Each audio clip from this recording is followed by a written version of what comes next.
कन्हैया जी, आपने मोदी जी की बात किया, योगी जी का बात किया, कहीं पे भी राहुल गांधी का बात नहीं किया। दिल्ली से आते वक्त आप मिलके आए थे क्या? और दिल्ली से आते वक्त राहुल गांधी कौन है? और सुनिए, आप इक्वालिटी की बात कर रहे हैं। कौन राहुल? आपने इन्हें कौन राहुल? हेलो, आपका प्रश्न राहुल गांधी के बारे में क्यों नहीं बताएं? बस यही है, और कुछ है? इक्वालिटी की बात करते करते आपने सिर्फ बीजेपी को टारगेट किया। जो तो आप मुझे बताइए कि इस देश में जो सरकार है, सवाल उससे पूछा जाए कि नेहरू से पूछा जाए? या आप बता दीजिए। ये तो वही बात हो गई नहीं। इस पे हमने बात की, हमने कहा आपको, देखिए ये एकदम जानते हैं संबित पात्रा स्टाइल सवाल है। ये क्यों है इसको आप समझिए। आप जो है आप मुझे ये टैग करना चाहते हैं कि आप 2014 में जो हो रहा है उस पर ही सवाल कर रहे हैं। नहीं, थोड़ी सी जहमत उठाइए। मैं उम्मीद करता हूं कि आपके पास एंड्रॉयड फोन होगा, और आजकल 4G स्पीड भी जियो धन दे रहा है, तो आप जो है उसको खोलिए और आप जो है मेरा टाइमलाइन 2014 से पहले जाकर के चेक कर लीजिए कि क्या एक भी सवाल हमने मोदी जी से पूछे हैं। एक भी सवाल हमने मोदी जी से नहीं पूछे हैं। जो भी सवाल हमने पूछे हैं माननीय डॉक्टर मनमोहन सिंह से पूछे हैं। यही हमारी जिम्मेवारी है बतौर नागरिक, बतौर citizen of this country. It is our responsibility to ask the question to the power. माने कमजोर से सवाल तो कोई भी पूछ सकता है। कमजोर से सवाल पूछने में क्या है? जो पावर में बैठे हैं उनसे सवाल पूछिए। आप बताइए, आप कह रहे हैं राहुल गांधी, क्यों नहीं? राहुल गांधी प्रधानमंत्री हैं देश के, क्या है? अरे जब प्रधानमंत्री हो जाएंगे तब राहुल गांधी से भी सवाल पूछेंगे, इसमें क्या दिक्कत है? और ये बात आप मेरा नोट करके रखिए कि राहुल गांधी प्रधानमंत्री हो जाएंगे और राहुल गांधी जो आज बात बोल रहे हैं, यदि उस बात को नहीं पूरा करेंगे तो इसी मजबूती से राहुल गांधी से भी सवाल पूछेंगे। यह बात को हम आपको कह देना चाहते हैं। यह जो साजिश है, इस साजिश को आप समझिए कि अपनी गलती जो है वो हम पड़ोसियों के मत्थे मर देना चाहते हैं। मैंने आप बताइए कि देश में जो हो रहा है उसके लिए हम पाकिस्तान का नाम ले रहे हैं। क्या है पाकिस्तान? मुकाबला करना होगा तो पाकिस्तान से मुकाबला करेंगे।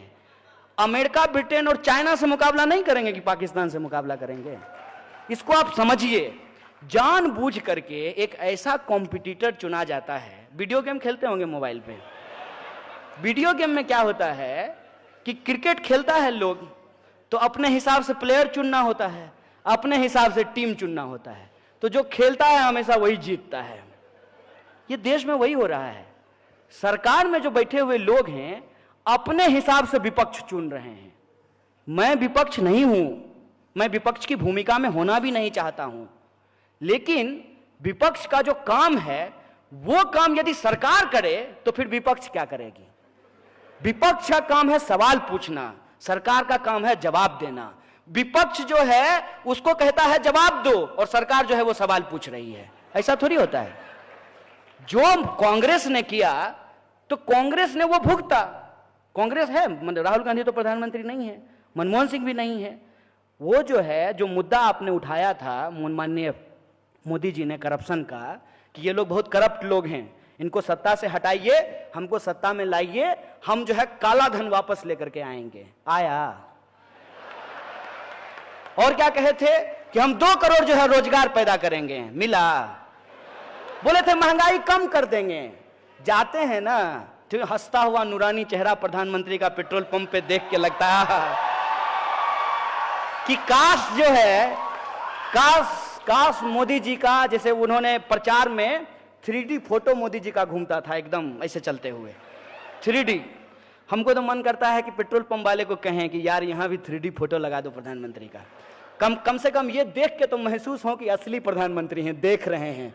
पेट्रोल का दाम जो बढ़ रहा है वो रोज देख रहे हैं, ये एहसास तो हो। ये सवाल किससे पूछा जाए बताइए? वो जानते हैं क्या करते हैं? ये सवाल वो जेएनयू के ऊपर रख देते हैं, ये सवाल वो हमारे ऊपर रख देते हैं। ये सब आप तो आप शरीफ आदमी हैं, आप बहुत अच्छे तरीके से पूछे हैं। लोग जानते हैं हमको क्या कहता है? लोग तो कहता है कि ये क्या बोलेगा, ये तो देशद्रोही है। अब बताइए, ये भी सवाल सरकार से पूछना चाहिए जो हमसे पूछ रहा है। देश में गृह मंत्री हैं, कड़ी निंदा करते रहते हैं इसे हाथ हिला के। देश में जब गृह मंत्री हैं, देश में कानून है, देश में न्यायपालिका है। अगर हमने देश के खिलाफ कुछ बोला है तो हमको पकड़ करके जेल में डालिए।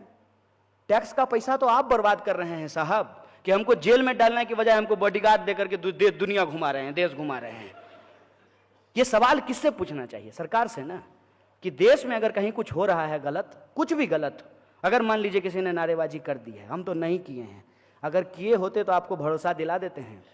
ये लोग डर की सत्ता कायम करना चाहते हैं, लोगों के सामने एक ऐसा तोहमत लगाते हैं कि लोग चारों खाने चित हो जाएं।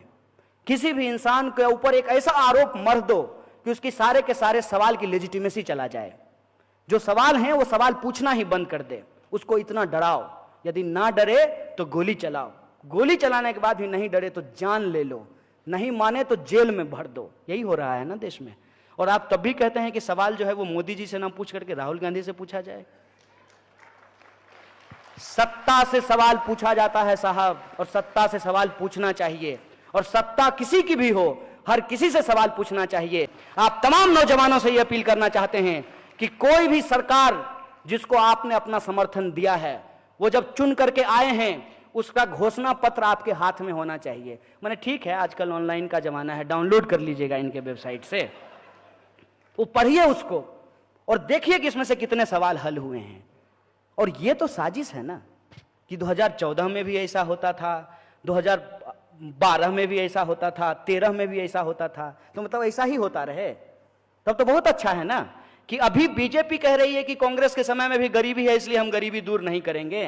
कल को यदि कांग्रेस जीत करके आए तो कांग्रेस कहेगी तो बीजेपी को जिता करके देख लिए, वो थोड़ी गरीबी दूर किया, अब हम भी गरीबी दूर नहीं करेंगे। इसका आप जेनेसिस समझ रहे हैं? ये जो सवाल जिस तरीके से आज उठाए जा रहे हैं, आप भी उसके शिकार हो गए हैं, ये हमको कहां पहुंचा देगा, उसका आप मतलब समझ रहे हैं, इसका अर्थ आप समझ रहे हैं कि डेमोक्रेसी होगा ही नहीं, डेमोक्रेसी बचेगी ही नहीं। और इसका एक सबसे बड़ा जो खतरा हुआ है, एक आखिरी बात आपके सवाल को रिस्पॉन्ड करते हुए कहता हूं कि इस देश के एक पार्टी के एक अध्यक्ष को यह हिम्मत कहां से आती है कि वो कहते हैं कि 50 साल राज करेंगे। Who are you? राज करेंगे? ये भाषा कहां से आई है? कैसे ये भाषा निकाल पाते हैं लोग?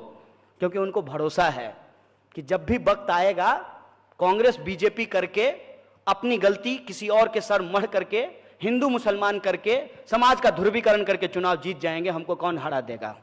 और हारने की स्थिति आएगी तो ईवीएम जिंदाबाद। ये जो स्थिति है, इस खतरनाक परिस्थिति को आप समझिए। कौन होगा प्रधानमंत्री? कौन होगा प्रधानमंत्री? अरे ये कोई माने रॉकेट साइंस है कि आपको समझ में नहीं आ रहा है कि कौन होगा प्रधानमंत्री?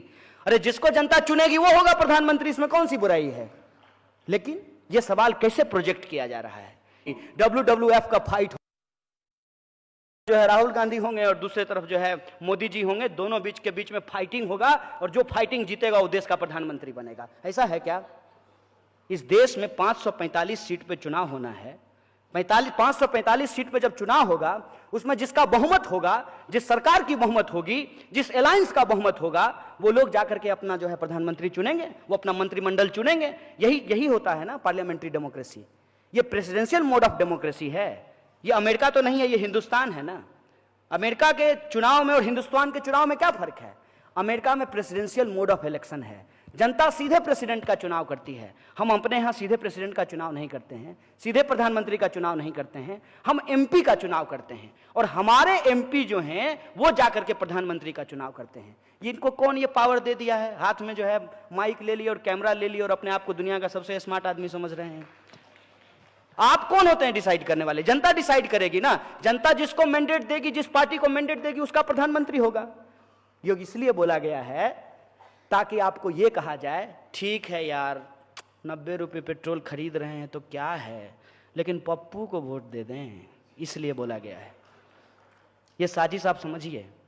ये इसलिए बोला गया है कि आप हर सवाल के जवाब में ये कहें तो क्या राहुल गांधी को वोट दे दें। ये इसलिए कहा गया है। और एक बात मैं आपको बता देता हूं कि राहुल गांधी पप्पू हैं कि नहीं हैं, ये तब पता चलेगा ना जब वो देश के प्रधानमंत्री बनेंगे। लेकिन प्रधानमंत्री गप्पू हैं, ये इसको इस तरीके से हम लोगों को सोचना चाहिए। और पार्लियामेंट्री डेमोक्रेसी में जिसकी जिम्मेवारी जो है उसको वो जिम्मेवारी निभानी चाहिए। और बतौर नागरिक मेरी जिम्मेवारी ये है कि सत्ता हमको कितनी भी डराने की कोशिश करे, हम सवाल पूछेंगे और तब तक पूछेंगे जब तक हमको जवाब नहीं मिल जाता है। बहुत बहुत धन्यवाद।